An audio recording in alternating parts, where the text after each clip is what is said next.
He pulled out a knife as soon as he got in the back seat, and my heart stopped. Like, what the fuck? You feel me? Like, this was not a part of this situation that I was explaining could happen to me. So he wanted me to suck his dick. He fucked me without a condom, and he told me to stop crying like a little bitch before he stabbed me to death and gave me a reason to cry. And I was crying the whole time, basically, but finally I stopped crying. And I was amazed at myself, like, bitch, you can stop crying. But he stabbed you? No, he did not stab me. He let me out after he nutted and drove away quickly. And I was just astonished, like, wow. Welcome to the game.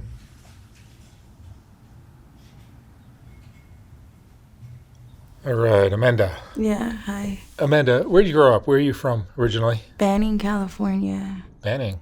Mm-hmm. Tell me about your family growing up. You had mom and dad? My dad went to prison when I was 2 years old for bank robbery and attempted murder. And my mom pretty much was stuck raising us. But before that, like, actually at 8 months old, we were like found abandoned in an apartment. Me and my two brothers, I'm assuming they were my two brothers. They could have been someone else's kids because we really don't look that much alike. But maybe I was someone else's kid, you know? I don't know. But the fire department had to kick in the door to rescue us after 2 weeks of crying.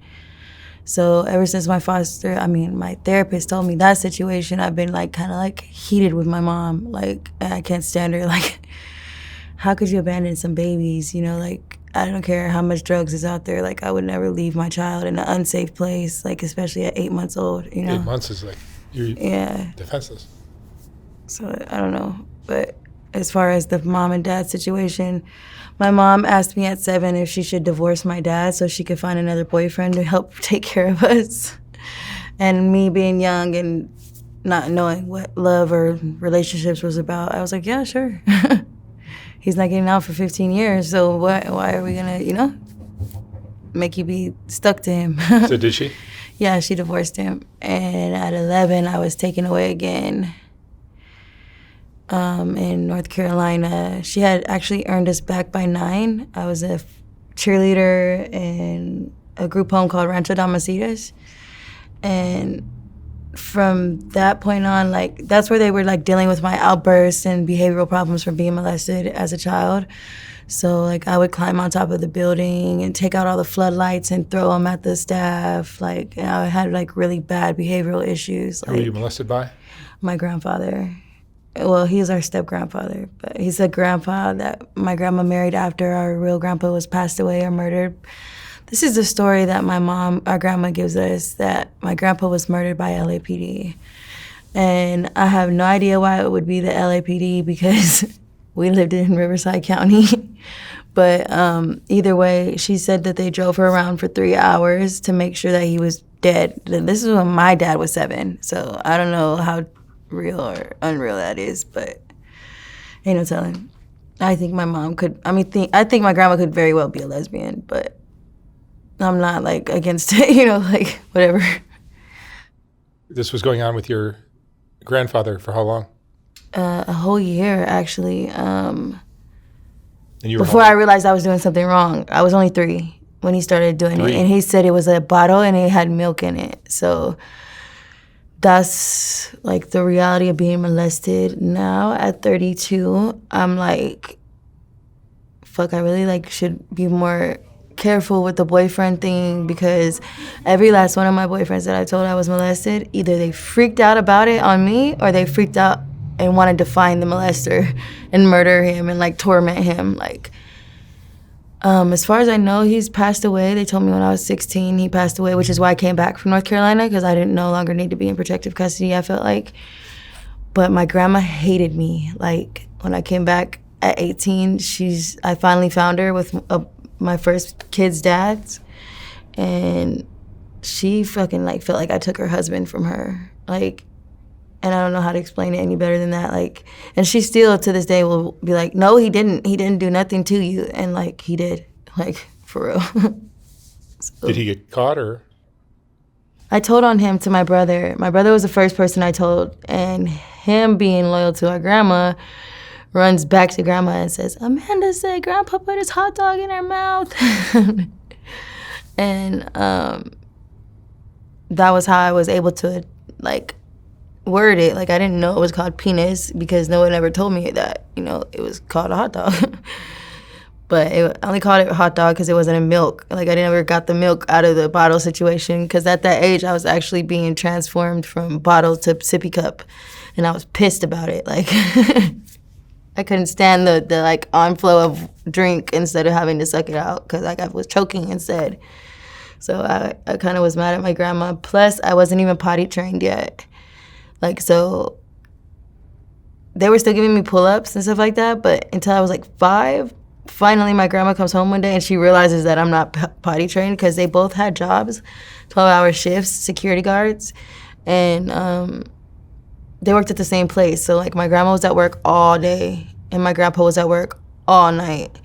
So he was able to wait until the morning time. He would send out all of my other cousins to go play on the play pin thing that kids get in front of their yards with the swings and the little slide and the jungle gym. They would go play outside, and that was like at least 8 of us. We lived in a big house in Palm Springs, and all of my mom's kids were there.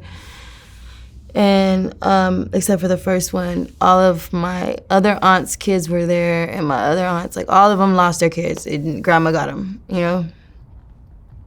So he used to, like, tell me that I was in trouble every day, and I knew what I did, and I needed to come with him to get the punishment. But it was only after everyone else had gone outside. And every time I would try to make it outside fast enough, and I never made it, he always got me. So he would tell me to suck his and from, like, until he, it wasn't like some, like, experimental can she swallow my or something like that. It was like he really needed to in my mouth. I don't know if it was because my grandma didn't do her job good enough or if it was because my grandma wasn't doing it, period. I don't know, like, but he had some infatuation with me, and it was kind of sick. He used to tell me that I was going to take her place whenever she died. I would be his wife, and, like, he had my brain kind of fucked up for a long time. Like, I have gone through a lot of therapy and a lot of just letting it go instead of trying to seek reasons why. Like, I'm the only one in the family that was born kind of light-skinned with blue eyes. Everyone else has, like, hazel eyes, brown eyes, you know, like, no one has the dark, deep blue eyes except for my dad. And even his features are kind of, like, not as similar to mine, you know? But when I told my grandma, or when Anthony told grandma, my big brother, he fucking got us duct taped. Our grandma retaliated on us and duct taped the both of us together like we were little prisoners and threw us in the closet. Like, we were in there all fucking day until she went to work. So when her shift came, finally, we waited till she left, and we were like, Grandpa, Miko, somebody get Miko. And he finally opens the closet, and he's like, oh, okay. He didn't know what we were in there for. He didn't know what happened. He probably thought one of the older kids did it to us, you know what I mean? But me and Anthony hated each other from that point on because he felt like he was trying to protect me and her, where he got punished instead of being protected. And I guess the message was stop snitching on people from my grandma, but I don't know, like, how sane that sounds. That's a rough childhood. Mm-hmm. What kind of teenager were you? I was a barricader in the group homes. I would barricade my doors, turn up my music on my radio, and just... I used to cut on myself a lot, but it was for attention or to get removed from the group home instead of really trying to kill myself. Like, it was always above, like, killing levels. Like, I have these 2 scars right here that I did in a mental hospital I was in because, again, they couldn't find another placement for me. So they sentenced me to 6 months in a mental hospital first before the juvenile prison, and I got out of the gates. But the fucking people were following me so much. So I broke a bottle and I cut myself. I was like, nah, I deserve to be here. Fuck, I didn't even do shit to come in here. I didn't say I wanted to kill myself or nothing. But so when it came to my 6 months, they wanted me out of there. they were gonna try to hold me, but they were like, nah, let her go. Because I got into fights with people. You had to antagonize me for me to openly put my fist in your face or on you, period. Like, I wouldn't just hit someone for no reason.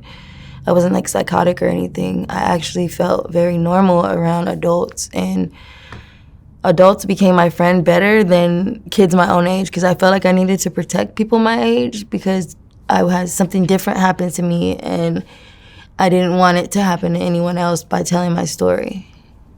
Do you feel like what you went through as a young girl impacted your adult life? Absolutely. I'm still an escort to this day, and I don't know if that's the reason why, if I feel like I don't deserve anything else.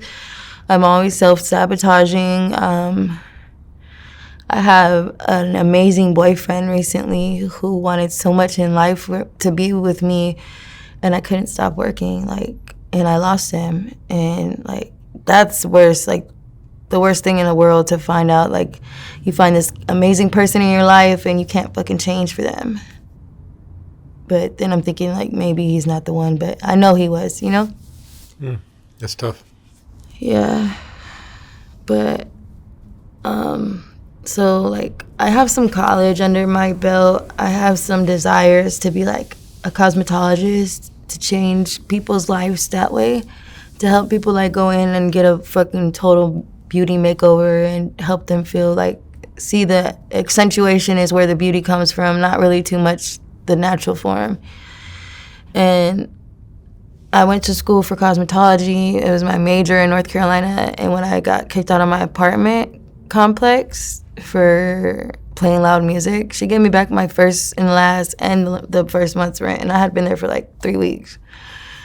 I decided to jump on a bus and come to California again since my grandpa was dead already. And I wanted to find my dad's side of the family. And when I came home, oh my God. I was already 8 months pregnant by the time my grandma ever met me again, with a Jamaican dude's baby. He was super light-skinned, but even my grandma called him the N-word, My dad is affiliated with Aryan Brotherhood, and I think he's really high-ranking. So I had no idea, being in foster care, the racism for my family. They didn't talk about that stuff when I was 3 or 4, because they removed me immediately from the household, and I was put into a group home or a foster home when I told them what had happened. My mom took me to get a specimen done on my throat, to see if there was any sperm ever in my mouth, and there was sperm found. But the thing that the nurse said was they had to take every child specimen inside of the freaking household, which I don't even know if my cousins had ever ejaculated in their lives. That wasn't the only thing that I've been through. He used to make us have sex with each other on recording and would sell the tapes on the black web for child pornography. And every male cousin I had, there was 8 of them, would run a train on me inside of this little green van. And I was beat the fuck out of it if none of us made it there on time. Literally, you could see pictures of me with fly swatters, the metal part of it. You could see the whole fucking bruise mark on my body. And I was just a little girl, but so that's what I mean by sex has been a big part of my life. I think that I have sexually outdone probably every man I've been with, because I'm I don't know if I'm craving sex or if sex is crazing me, or if it just feels normal to be sexual. I don't know if that's good or bad, but I'm pretty sure I'll get some type of sex therapist later on or something like that to help me figure that out. But yeah. And drugs have been a part of your life as well? Yes. I'm self-medicating with fentanyl, constantly wondering why it doesn't kill me too, seriously, You're tougher than most. Yeah, I guess I'm healthier. I took vitamins my whole life. That could be it too. All the group homes and foster homes, they make you take a multivitamin every morning, so maybe that's why I'm healthier. You've never OD'd? Never. Never. I'm so curious why. Not saying that was ever my goal, but sometimes when things get rough, it would be better to, Even though Soft White Underbelly consists of a lot of videos, it's really still a photography project to me. And if you appreciate the photography, sometimes it's difficult to enjoy it when it's scrolling down the screen, which is the only option I had in this horizontal format on YouTube. So last year we came out with the first Soft White Underbelly book, which is a collection of the best portraits from the thousands of interviews I've done. Each portrait in this book is accompanied by an interesting quote from the person's interview. Oh my God. There's more. Wow. These aren't as bad as I thought. I look like a witch.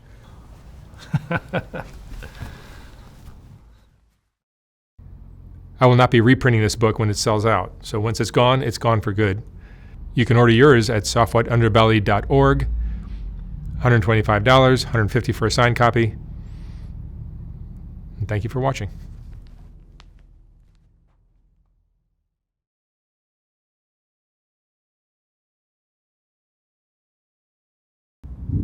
Where do you stay now?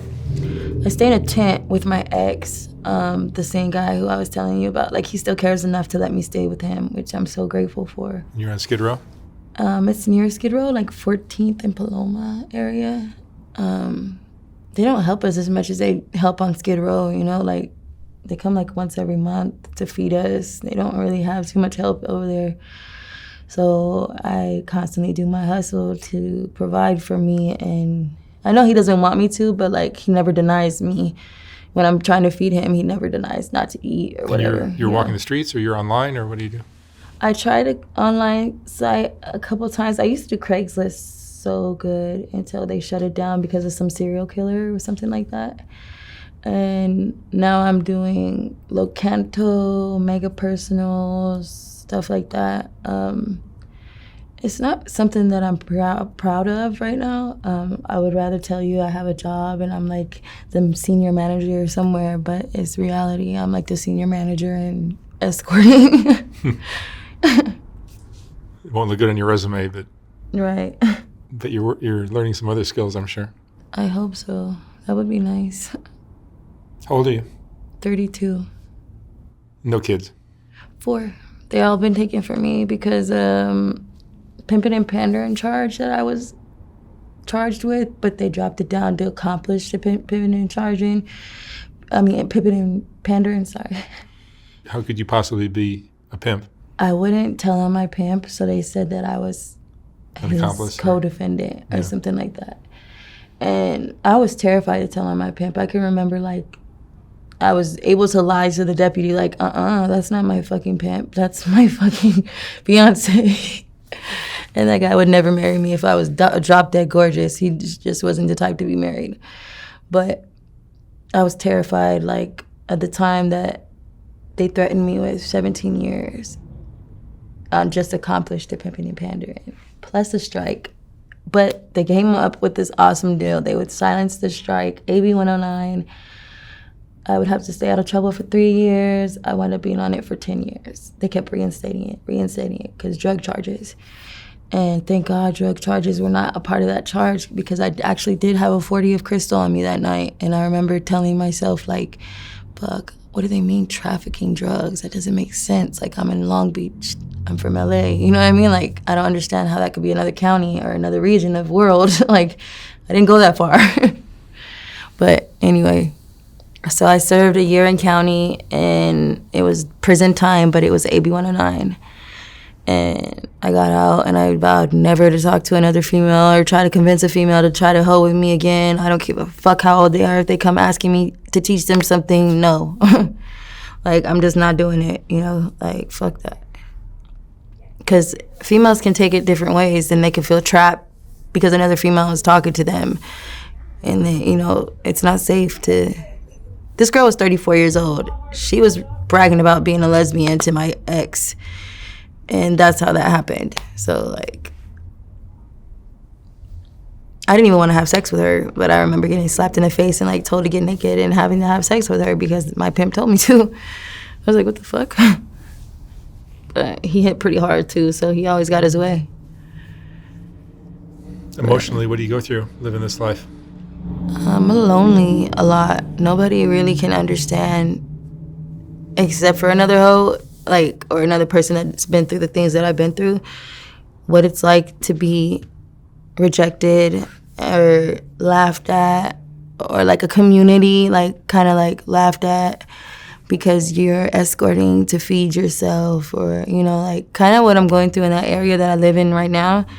Like, I can tell, like, and I'm very polite about what I do. Like, I try my hardest to go far as fuck away from wherever I live so that nobody can connect me to that type of thing. But for some odd reason, guys still like me wherever I go, and all I have to do is walk outside and somebody's, hey, are you working right now? You know, like, I don't even have to search for them. They search for me. And you don't know how many times I've told them, not on the street, go away, like, because I didn't want my boyfriend to have to see me doing that. You know, it was one of his actual requests to do it far as fuck away from me if I'm going to be stupid. What's your biggest regret? Not letting them get the specimens from my cousins to prove that it was him, because they couldn't continue on with the court case because I said no. Because I was scared that my mom would find out that they were running a train on me and I would be in even more trouble. You know what I mean? What's your relationship like now with your family? My mom and I do not talk as much as we used to. When I started escorting, I was lying to her, telling her I was working at Denny's if I was, like, ever at work and stuff. And I would always tell her, I gotta call you back, I'm serving the table. But, like, I was really on a date or something like that. So I got tired of lying to her, and I just finally said, Mom, I don't want to talk to you anymore. Like, can you stop calling me? Because every time you call me with this stupid bullshit, I'm so sorry for everything you've been through, crying. Like, dude, like, nobody's even thinking about that shit anymore. What the fuck are you talking about? Stop calling my phone. Stop trying to remind me of the shit I've been through. Like, I'm trying to get over it. Enough. What's your biggest fear now? Of being taken advantage of and raped and not paid. It's a constant fear that I go through. Do you worry about your children? No, I know they're in good homes.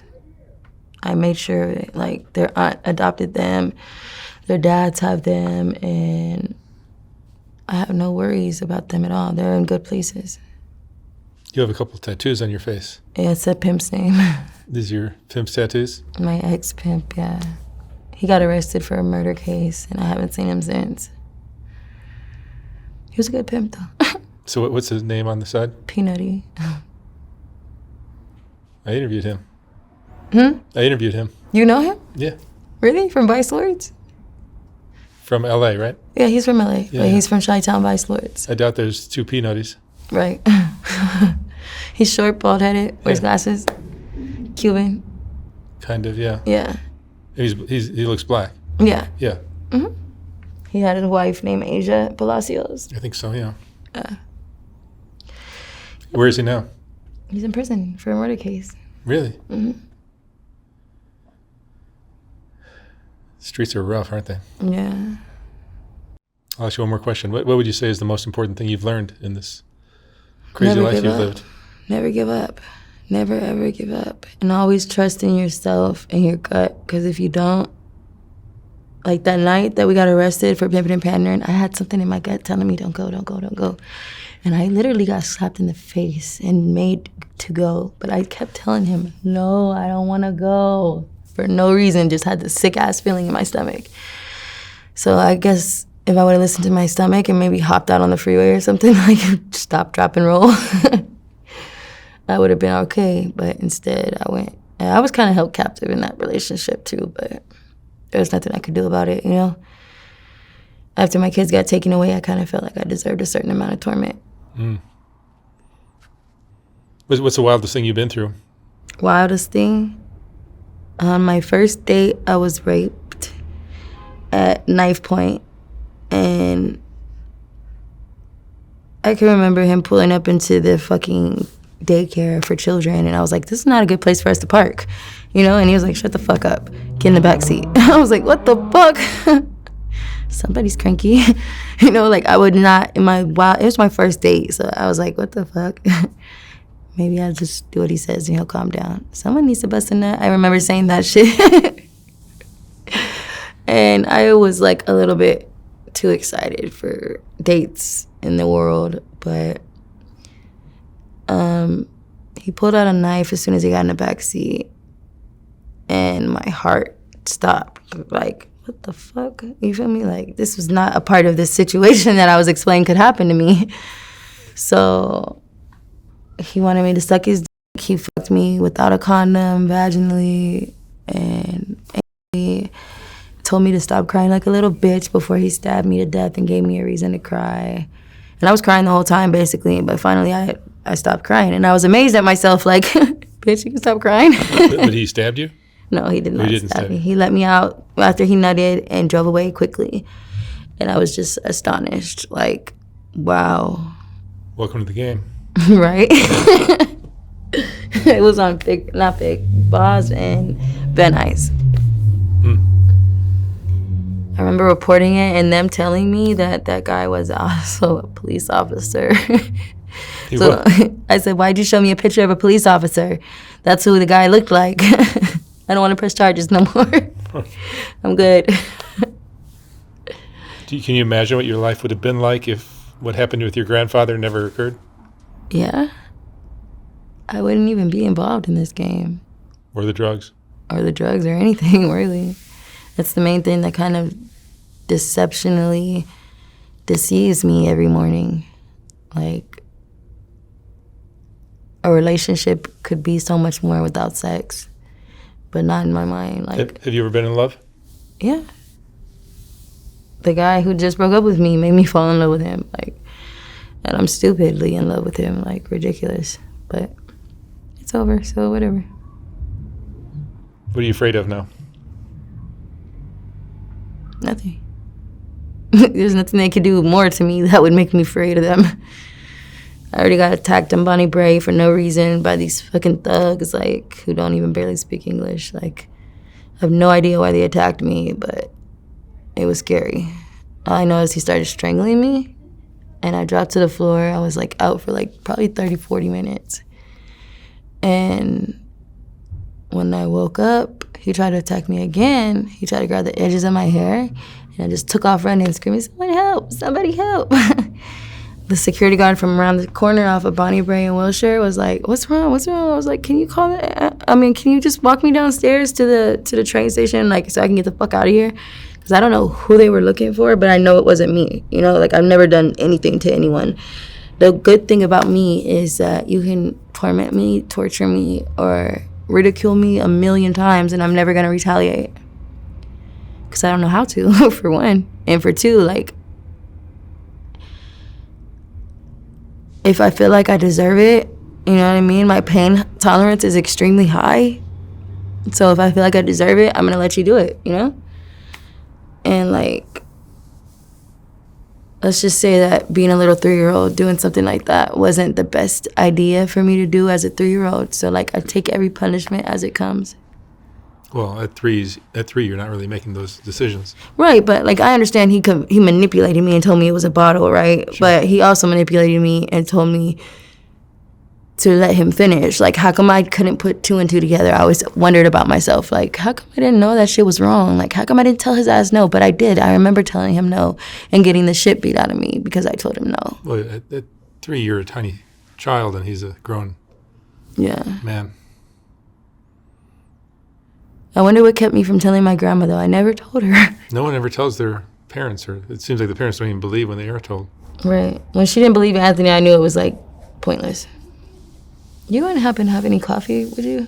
No, well, I'll get you money. We Okay. can get all the coffee you want. Thanks. You can buy a coffee maker. Awesome. One more question about the face tattoos. When you get those face tattoos, is it like you're agreeing to do it, or you're being forced to do it? I did it myself. I You wanted- asked the guy if it was okay if I could do it. I knew I needed some type of branding out there in the streets for me to be respected a little bit, to be not fucked with. Does that make sense? Yeah. Do you think you're brainwashed somewhat when you're doing that kind of work? No. Like, what girl gets a tattoo in her face? No, I did this to piss off his wife. Because she locked me out of the house after I paid their whole fucking rent. And they were $1,800 in the hole, and I paid their whole fucking rent in one fucking day. I worked my ass off that day. And she locked me out the house the next time she saw me. I'm trying to unlock the bottom lock. I have the keys. She fucking locks the top lock. I'm trying to unlock the top lock. She fucking locks the bottom lock. I'm like, what the fuck, Asia? What is wrong with you? So we get into like a little fist fight when she finally lets me in, and I leave. I let her get on top in the end, but I whooped her ass way too fast, dude. She was on the ground like. So me being manipulative, I was like, I'm gonna go to jail for this shit. So I let her win in the end, and I stopped hitting her. Every face tattoo has a good story behind it. Yeah. What's the one on your forehead? It just says money motivated. It was a tattoo party. So that's what I got tatted on me at the tattoo party. This is a butterfly. That's my first daughter's name. Iana. It's a mix of me and her father's name, Ian and Amanda. So I pinned that with a staple and a shaved down pencil and shampoo. You That's how I tattooed did yourself. that. Yeah. I was in jail. All right, darling. Thank you so much for sharing your story. Thank you. I wish you lots of luck out here. Thank you.